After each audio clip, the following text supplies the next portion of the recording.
access to it. So, so welcome everybody. I'm Martine Peters. I'm the director of PUPP, which is the Partnership on University Plagiarism Prevention. And today we have Peggy, who's going to give us a webinar. Peggy is a PhD student who is studying in the field of medical chemistry in Italy. And she is also our student representative for the European Students' Union. And she is going to talk today about how academic integrity can foster quality culture in higher education. And she's going to come at it from the student's perspective. So Peggy, we're listening to you. Thank you so much, Martine, and thank you everyone for joining. And I hope that you will find this presentation insightful, or at least I don't know how many participants are from Europe, so I made it a little more, little broader than I usually would, because I really wanted to make sure that the topic is well understood by everyone. And of course, I'm always available if you disagree with me or want to add something in.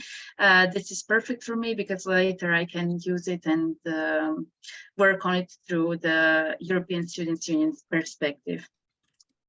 So it will be around a 30-minute presentation, and then we can have a short discussion if you would like on some of the topics that I will address. So first, I will try to introduce you to the best of my ability to the European Quality Assurance System, and then I will also speak about the Quality Assurance Pool of Student Experts managed by the European Students' Union, and how our perspective as students in quality assurance reflects also on academic integrity. So first, just a little introduction about me. So Martine already said I'm a PhD student at the University of Camerino. My background is not really related to social sciences, but we can say that I have a love for this type of work because I have been a representative for quite a long time. I'm also the member of the steering committee of ESU's Quality Assurance Pool of Student Experts, which means that I am, let's say, the overarching student in charge of quality assurance from the student's perspective in Europe. I have more than 7 years of experience working on this. I started in my high school years, and the past 3 years I have also been working on topics of academic integrity, as it was easier for me during my PhD to kind of engage in this topic. Before, like most of students, I didn't really understand the topic so well, as I didn't have the opportunity to write and engaged in creation of content in higher education. I am also, as Martine said, I am the member of PUPP. I also am a student member of the Students Working Group under the European Network for Academic Integrity, but through my work in quality assurance, I am connected to ENQA, EURASHE, and EUA, which are the three agencies in Europe that are, each of them have separate, let's say, network of institutions that they represent, and they together with ESU form the E4 network, and they also form the ESGs, which is something I will talk about further on. So generally, to understand the Bologna process is important because it is actually the background and the backbone of the European higher education system.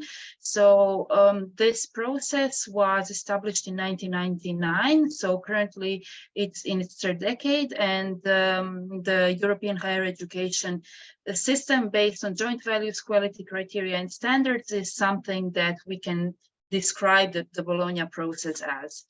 And all the countries that are signatories to the Bologna process actually agree to follow the same set of rules.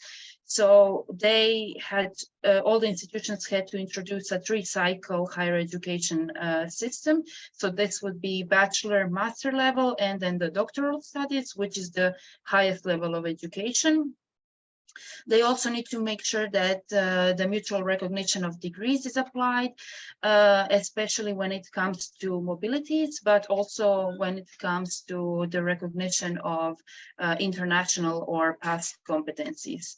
And also they had to implement a system of quality assurance, which follows a certain other set of rules, but all of them have to be in line with the mission and the vision of the Bologna process.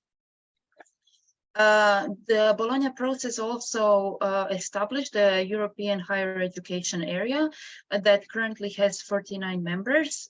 It was established by the national governments, which wanted to follow this set of rules and implement the Bologna process.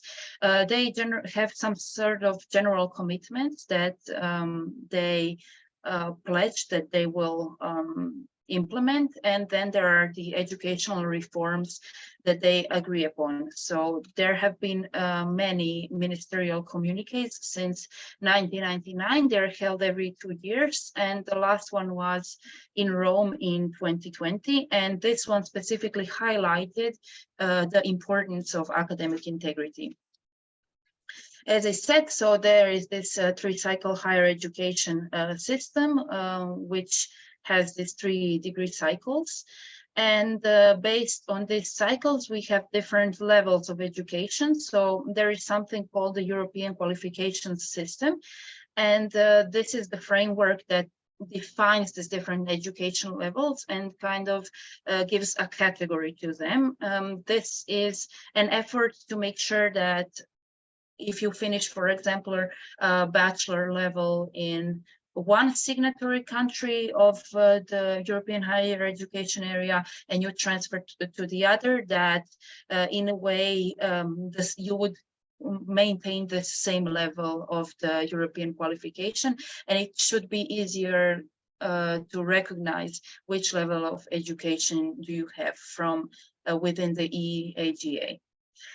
These levels are based on learning outcomes, and there are a total of 8 levels. As I said, the PhD is the highest level. So this system was first introduced in 2008, but in 2017 there was a revision of this system.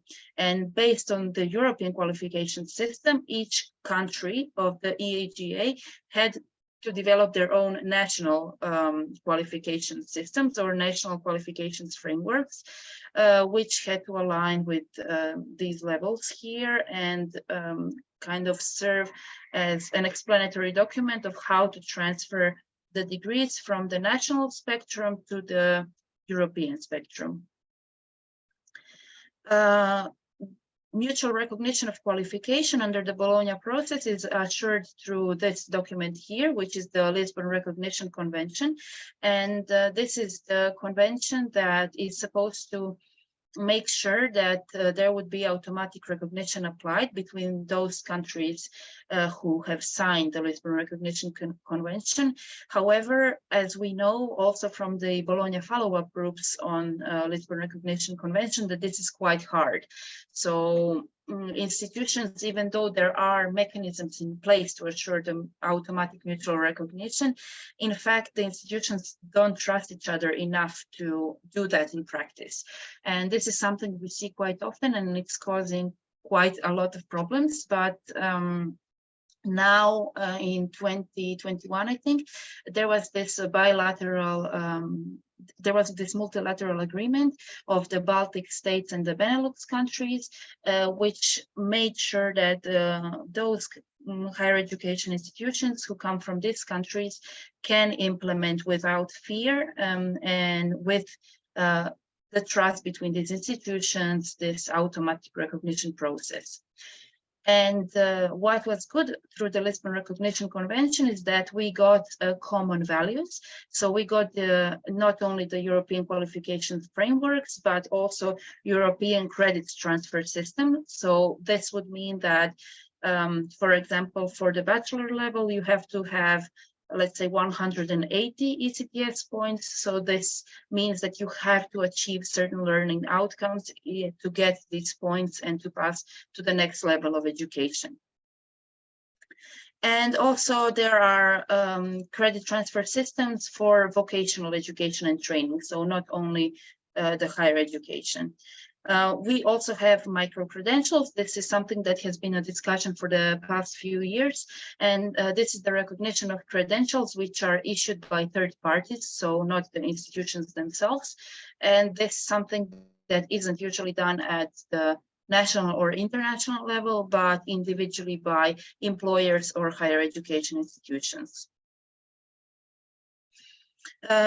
For the implementing of quality assurance systems as the third commitment of the Bologna process, there has been this booklet developed by the E4 group. So as I said, Eurace, ENQA, EUA and ESSU. And we have developed together this European standards and guidelines for the first time in 2005, but they were revised in 2015 and they are still in use today. So there are three parts of the quality assurance systems in Europe that are labeled according to this standards. One is the internal quality assurance, then we have the external quality assurance and the assessment of the agencies. There are 10 standards of the internal quality assurance, but those most important ones is that the policies are developed, that the national qualifications frameworks are established, that all the procedure from the admission of students up to their certification, recognition of their competencies are in place. Also, that there is a fair system of implementing the ECTS points. Also, what has to be looked at is the competencies of the teaching staff, their recruitment, learning resources, not only in terms of student support, but also in support of the teaching staff. And we also have different information collection, analysis, management, or public information. So these are all some kind of activities that are related internally to the procedures of the institution, which have to attest to the transparency of the institution itself and its quality enhancement. So also every institution needs to undergo this internal quality assurance assessment in a cyclical period to assure that the quality is maintained, that it's still there and it's not a single time requirement. In terms of the external quality assurance, we have 7 standards. So we are looking at how the internal quality assurance is implemented. Are the methodologies fit for purpose? Are these external quality assurance processes that the institutions have underwent reliable and useful? Then also we're looking at the recruitment and engagement of experts. This refers not only to the student engagement, but also to external collaborators, such as industry representatives or the worker unions, etc. There needs to be also a set criteria for outcomes. When it comes to reporting, everything needs to be transparent, and all of the participants in the process of assessment have to be able to comment on these reports and contribute to them.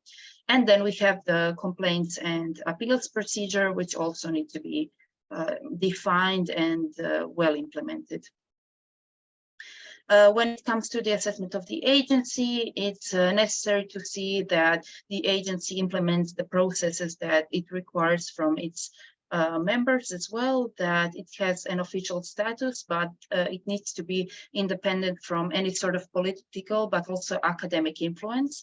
It needs to conduct thematic analysis based on some priorities that they determine themselves, and they have to have financial and human resources well established in order to conduct their work.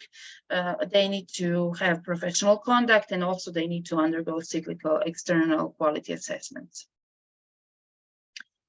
So there are these 2 types of reviews. There are periodic reviews or targeted reviews. Targeted reviews is something new that's being conducted by ENQA. So cyclically agencies have to be reviewed, but for example, if they are partially compliant with a certain standard, then they can choose to undergo this targeted review to just look at the standards that they didn't comply with fully, to try and change, let's say, the verdict from the periodic assessment. If we look at the academic integrity system, there was a position on the Council of Europe in 2015 on the necessity for the introduction of academic integrity network on the European level, and the ETINET platform was created in 2022. So just recently, they actually issued a recommendation of the Committee of Ministers on combating the education fraud in Europe. And also they publish calls in which they finance different initiatives that come from all stakeholders, including students, on the best practices in promotion of the academic integrity. And this goes on every second year.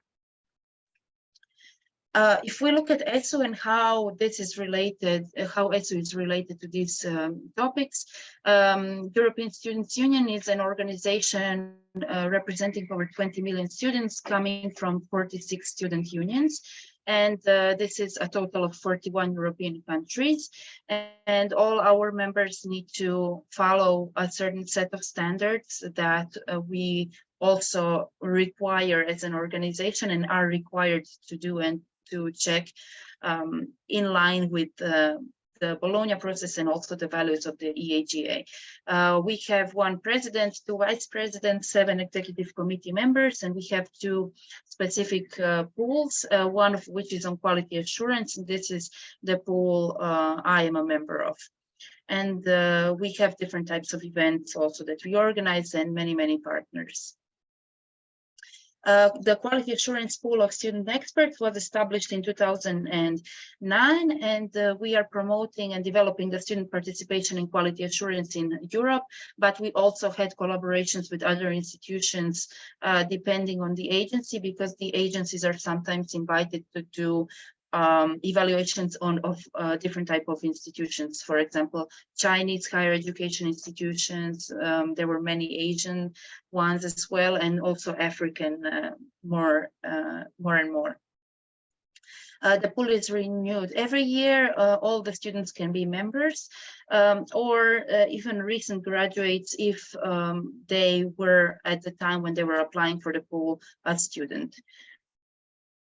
The role of us as a steering committee of this pool is announcing calls, selecting certain experts for reviews, training those experts, not only by ourselves, but also assuring that external partners come and train our students.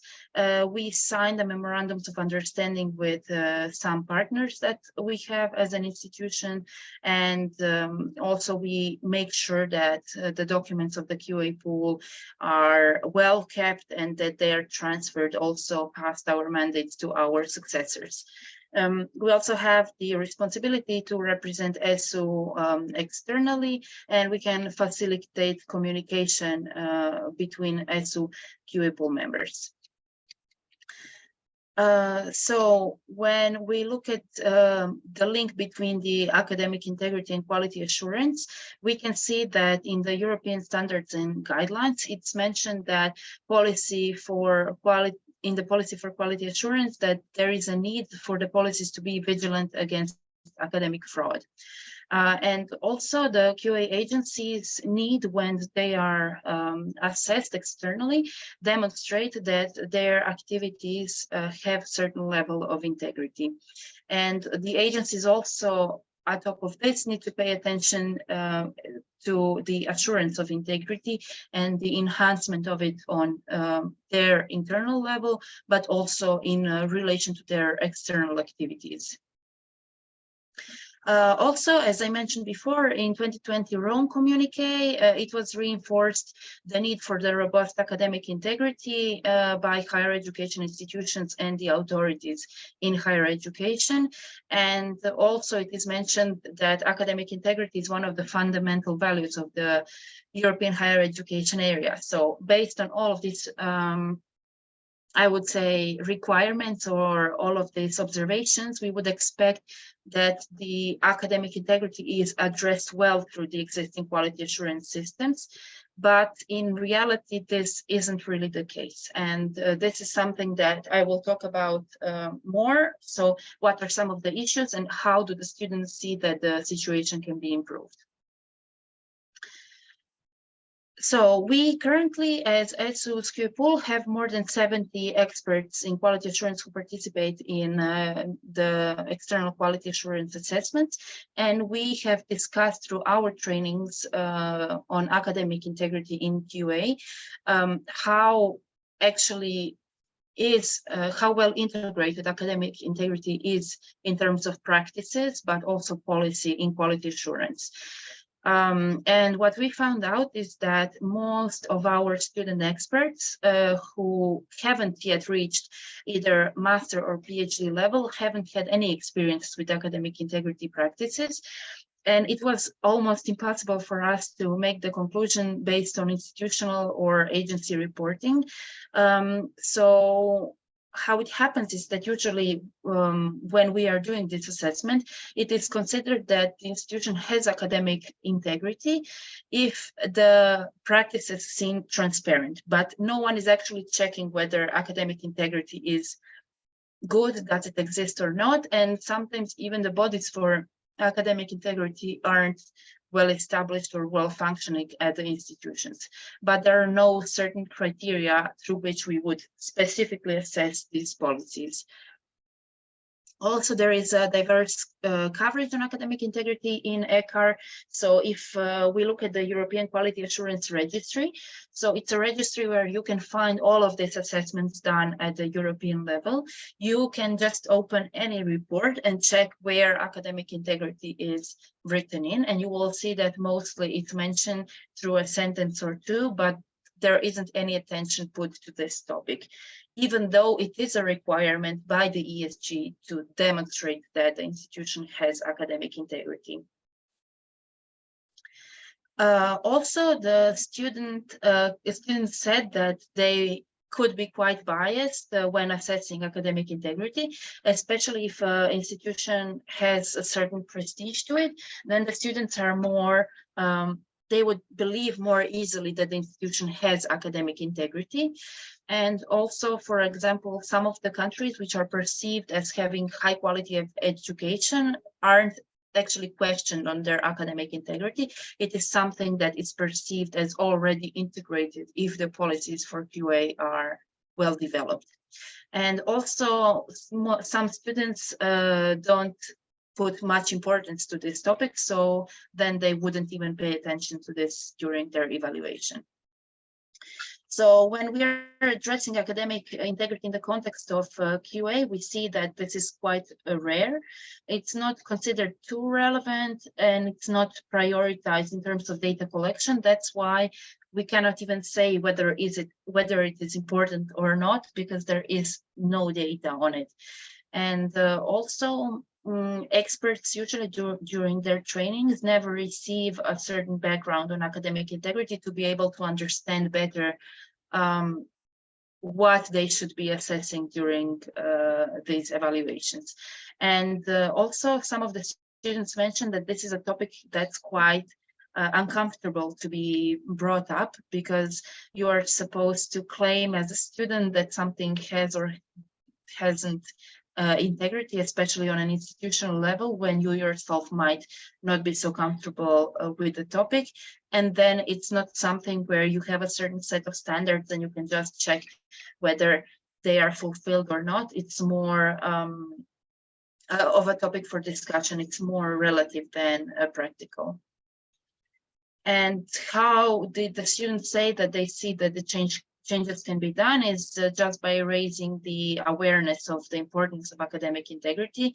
And also what was interesting that the students were saying that the academic integrity practices or different types of checkpoints need to be separated from the other criteria for quality assurance and be used as a driver to demonstrate the quality differences between the institutions, or even make it as an official part of the ranking systems.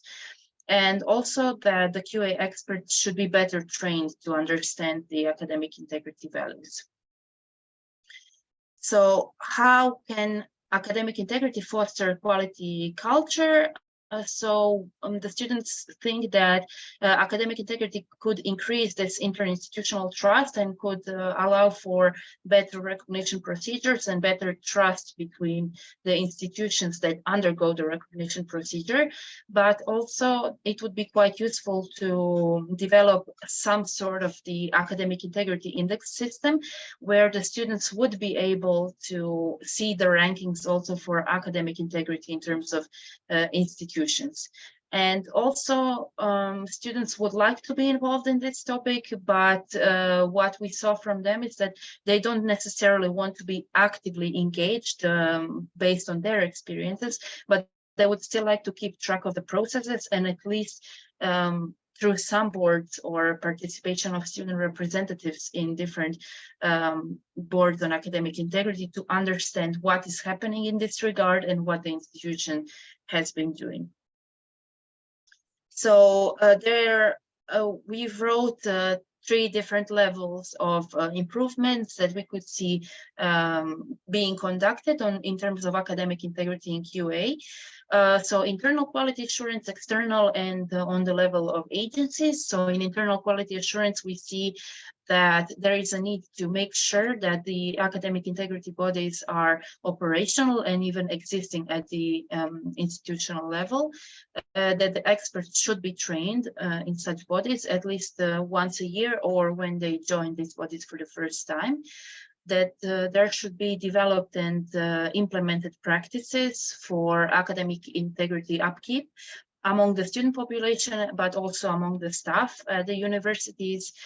And also what could be useful is to request academic integrity bodies to at least report on their activity, of course, in line with the GDPR and different ethical standards that the institution has, to general assemblies, at least one per semester, to show what has been done in terms of academic integrity, but also what are some of the needs as well from their side. And also open information policy. So we know about the public not published approach, which is something that happens a lot in Europe. So that information is public, but usually it's public in a way that maybe the decisions are printed and put somewhere, but they're not accessible, let's say, in the web page, and you cannot take a look at maybe some of the decisions that were done by the committee, which is fine, but it would be good at least to report on the academic culture. And when we say report, we don't mean to say, I don't know, that Jane was sanctioned because she was plagiarizing on a paper, but to say, for example, from 2017 to 2020, there has been a decrease in the number of plagiarism cases due to the efforts done by this institution in this and this. When we talk about the external quality assurance, so on the levels of institutions, it would be good to see that there are functioning academic integrity bodies and that there are existing internal and external regulation for creating these bodies. These bodies need to be independent from any sort of pressure, and also that the student participation is assured in such bodies. Also, what would be necessary is to check whether all these faculties have some sort of academic integrity reports and regularly publish them for a purpose of quality enhancement, and just to check the transparency of these practices. So in terms of how long do they last, whether there are complaints and appeals possible on them, how the students are protected and aware of their rights, etc. And on the level of quality assurance agencies, we think it would be good to check whether their agencies request the higher education institutions to have functional academic integrity bodies, and also to check whether the agencies have a body of experts themselves that deals with this topic. And they should also collect information and do something with this information. So move forward and see what steps have been made. And also, yes, to check the transparency in general on the level of the agency. So I have left some questions here for the discussion. If you would like to get into that or share your opinion. So do you think that quality assurance and academic integrity are linked? Well, it doesn't have to be particularly related to the European system, but generally from your perspective. And what do you think that can be improved in practice to address academic integrity within each evaluations that we are doing? And also, how can we make institutions more ready and open to discuss this and even be open to having this as a criteria for the assessment? Yes, I would like to thank you also for your attention, and I also left my contact information in case you will have some questions for me later. But I will stop sharing and Peggy, give why you the don't you floor. put back your 3 questions? Discussion. They were good questions to discuss. So anybody who would like to ask any questions, answer some of these questions for Peggy, please open your mic and feel free to ask your questions.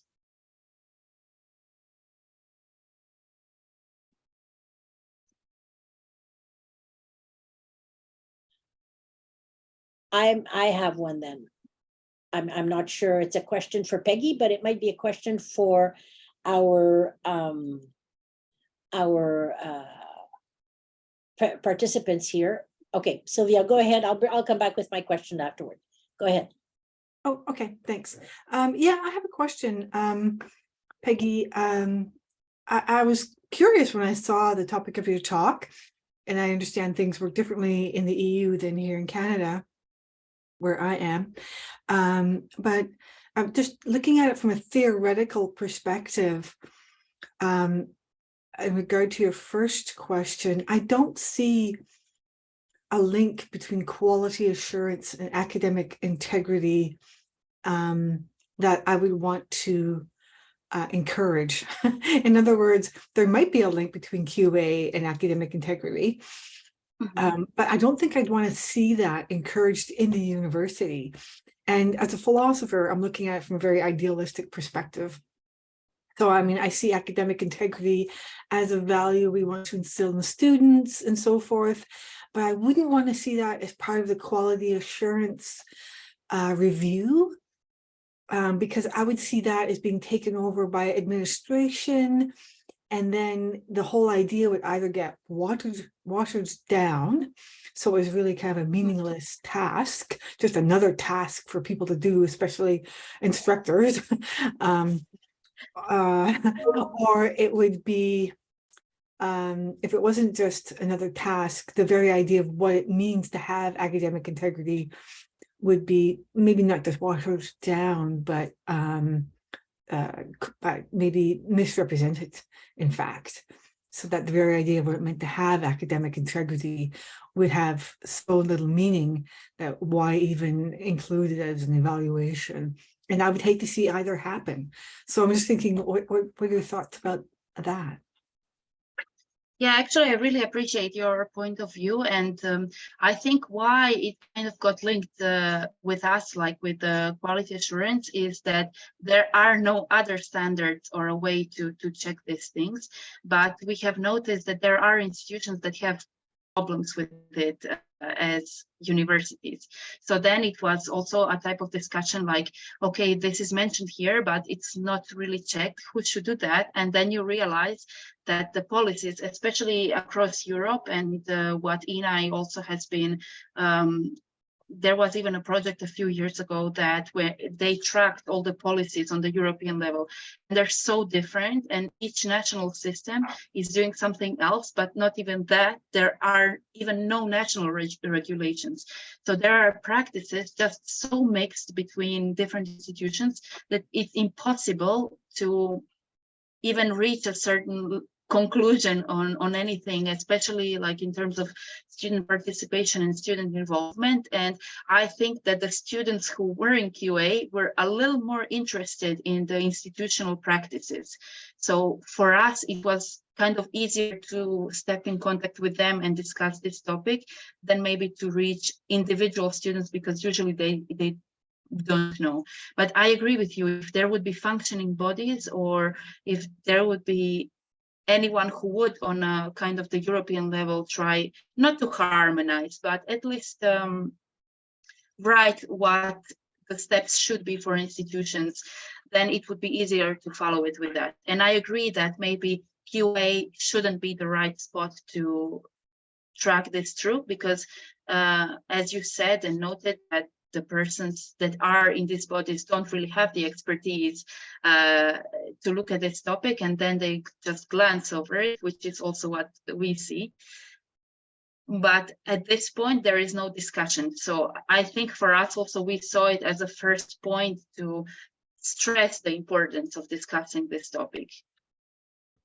Yeah, it'd be very important, it sounds like, to have one, or at least aim eventually to have one conception of what academic integrity is, what one definition everybody's working with, or one way of assessing it that's common between countries.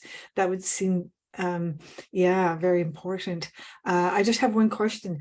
Is there a place, I don't know anything, do you have course evaluations in where you are in Europe, like a place for students at the end of a course to give comments about the class and the instructor and so forth? Yes, there are student assessments, but these also are, they're not dictated, so each institution can choose for themselves how they will implement it, but usually they don't record anything on academic integrity. Usually where we noticed is that, because there are these assessment types, but there's also post-graduation, like the big assessment, and there they ask more questions that are relevant to academic integrity. Thank you. Thanks. No problem.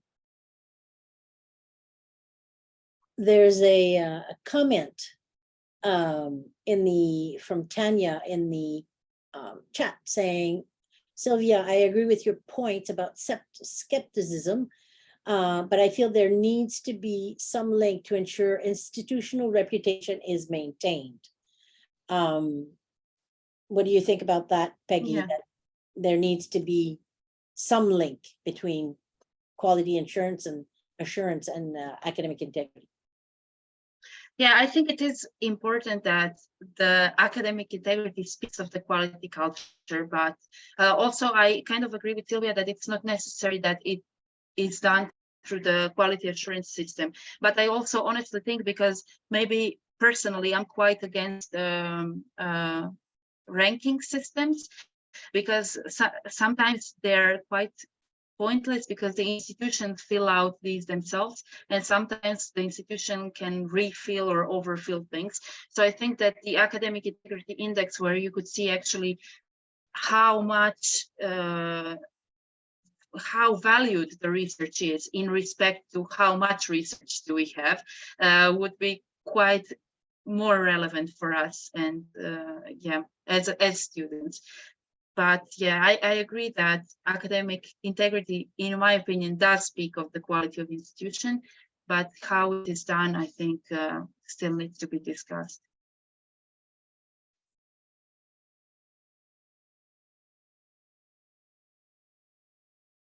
There's another comment from Anna Gifford, I guess. saying there's a link between issues of academic integrity and potential issues with the quality of the institution. I appreciate the point to increase academic integrity reporting. Yeah, What do you think? thank you. Yeah, I think I would also like to see some reporting on that. And especially, as I said, it's really hard to bring this topic up to anyone because everyone says we have the best staff. Everyone is super high quality here and they kind of refuse also to discuss these things. But I think the same thing happened when we introduced the European standards and guidelines and we asked everyone, publish on your website what you are doing. Like there was such a huge backlash, but now here we are 15 years later, I don't know, 20 almost, and it's fine. Like everyone is doing it now. I think that the first step is important, and that's what we are trying to push for here. I have a questions for the Canadians and the North Americans, basically, because we don't have a QA that I know of at this end of the country anyways. And what do we have that replaces this body of QA basically? Anybody know or have any idea of how it works? I think that's a really fascinating question. And one of the things I've really noticed is that education is under provincial jurisdictions. So every province has different foundational and cultural and historical systems of education that have evolved. For instance, in Saskatchewan, we have a dominance of the brokered system, which means we tend to buy education in our college systems. We buy, we don't create. And that's really affected the landscape here. And that has affected all levels, not K-12, but in post-sec. So that really how that affects academic integrity is that institutions are quite used to going and sourcing content and buying content. And if you think about that on sort of a natural tendency level, it's pretty easy just to go get stuff and take it. And so that actually affects how instructors view content.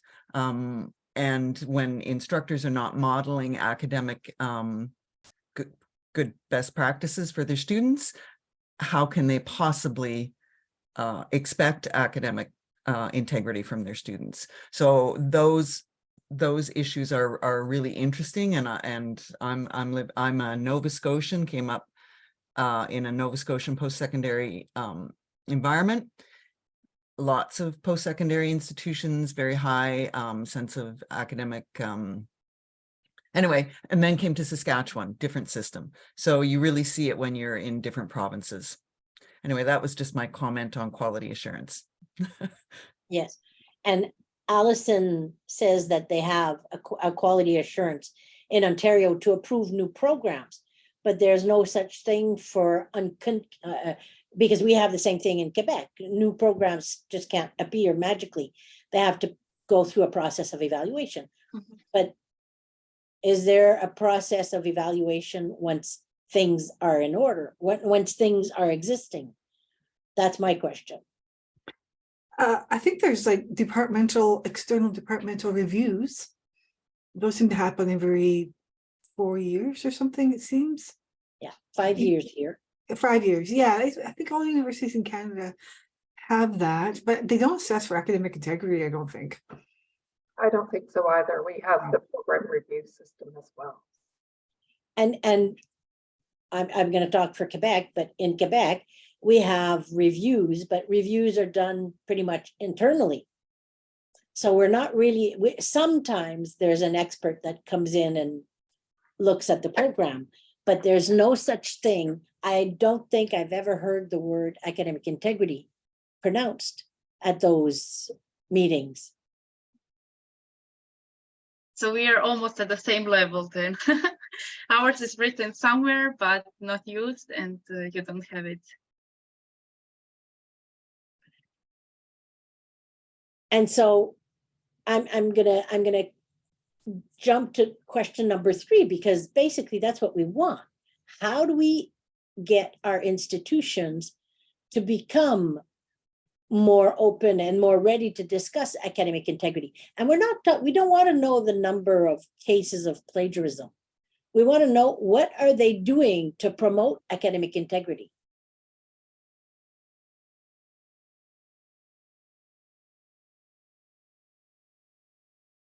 Anybody? Yeah, exactly. I think, like, I can say from my perspective that I have seen, if someone really has this developed and they have a good practice, then they are more open to share it with the others. But since the practices are so different, then they quickly get shut down by someone else who consider this practice may be barbaric. And this on a European level is a little bit tricky, because there are some societies which are very trust-based, and then we have other societies which are not trust-based, but more criteria-based. So then it's really hard to share these practices and try to level them, or at some point discuss them.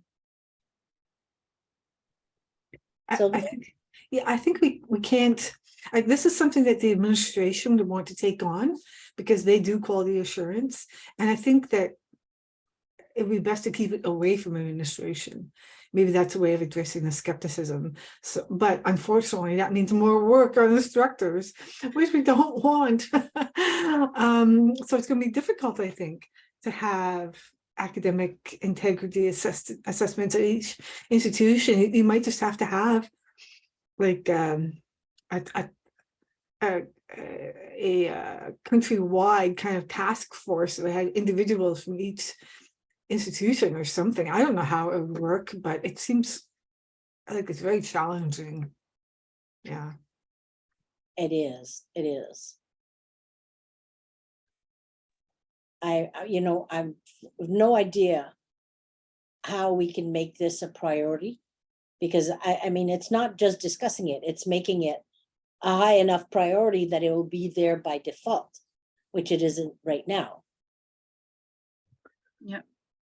I have to say really that Irene from the European level is really doing a lot. And I know that discussions have been now in the European Commission to introduce this as a topic of more importance, but still I see that the institutions care less than the policymakers, which is supposed to be the other way around. Michelle, your hand is up. Yeah, so I work as an instructional designer. And I was an instructor in a post-sec for a while. And I like to talk academic integrity. Everybody's jumping up and down here about it right now in a very paranoid way. I had never attended so many sessions on Proctor Track and Turnitin in my life. And I have to suddenly become an expert on how to read these reports and watch students' recordings. So very much a paranoia and a concern on the instructors. But typically my job is to work with instructors on developing their courses. And we have a culture that has incredibly poor instructor responsibility for their own academic integrity. And so, when I say to them, listen, we need to properly attribute these images that you're taking off of other people's work, or all of these things, they're like, huh, right? I'm the instructor. And so that culture needs to change. And it also, academic integrity related to that culture has tied in then to their academic freedom. And so there's this sense of, who am I to be telling instructors that they can't be presenting that material? Or, I actually get a lot of pushback when I say, well, you're an author, you wouldn't want somebody taking chapters of your book and doing that. So I have to do that to encourage that instructors model best practices of academic delivery. And we cannot expect academic integrity from our students if we're not delivering using those best practices. So that's my current landscape and challenge. And when, like I say, they're very concerned about student misconduct. I can't tell you how many reports have been written up in the last 2 days alone. But then I have to retake that lens and turn it back, or encourage instructors to focus that lens on themselves and their academic delivery. So when you say it's very difficult and there's not much, it's what can we do? Well, that's what we can do. And when your institution supports the time for instructors to make sure that the best practices are being followed, and when you ask about quality assurance, so I come from private industry and private academia. Quality assurance is vital, and that's where it's vital. Quality assurance is that we're ensuring instructors are delivering with living up to standards of academic delivery. And now I'm going to drop my hand. And there we go. Thank you. Peggy, do you want to respond to what Michelle has just said? Yeah, I actually quite agree with her. I think that if there is a culture that is nurtured also by those who teach it, then also the students will be more able to embrace it. So I really do agree with this philosophy. Julian. Yeah, in my case, I see in my institution that the institution want to discuss it. Every instructor must, in the syllabus, put the whole many things. But then I feel like everybody want that someone else discuss it. So it's kind of teacher say that biblioteca will do that, and biblioteca say that teacher need to help, and the dean, and everyone want it discussed, but nobody want to be the one to do the discussion. So I think there's this kind of problem too that we have to see. I totally agree. It's this kind of interdisciplinary aspect, which means that it belongs to everybody, but nobody's in charge of it really. And that's what happens very often with academic integrity, because it just falls in the cracks because they think it's been done in the English course or in the methodology course, but it's basically just not done. Peggy. Yeah, I also agree. And like there was one case that I know that there was an agency that isn't a member of the EAGA because they weren't able to demonstrate the integrity of their institution. So for them, because of the academic integrity, they weren't able to be admitted to the registry. And then they put as one of the criteria for the evaluators academic integrity, so that you personally as a reviewer have to stand and claim that someone else has academic integrity so that they could surpass that level and become a member of the registry. So I have seen academic integrity used as a powerful tool in the end to demonstrate that someone is in fact an institution of quality, but I also seen it backfire quite a lot. So I really think that that this is a topic that, at least in the European system, could function for at least some time until academic integrity gains, I would say, higher importance on the European level. But I think it's coming, at least in the next 2 years, the new ESGs will be developed, and now the ENI is becoming stronger. And I really, really hope to see that something else moves in this direction. I have one last question for you, Peggy. Do you think that with the arrival of the other AI, not academic integrity, but artificial intelligence, do you think this is going to be the push that universities need to really put academic integrity in the forefront of their policies, their actions in the near future? Yeah, I actually have to say that I really hope so, but not in the way that, because I see academic artificial intelligence as a big threat, but also I have seen some professors really embrace it because it also makes their life easier.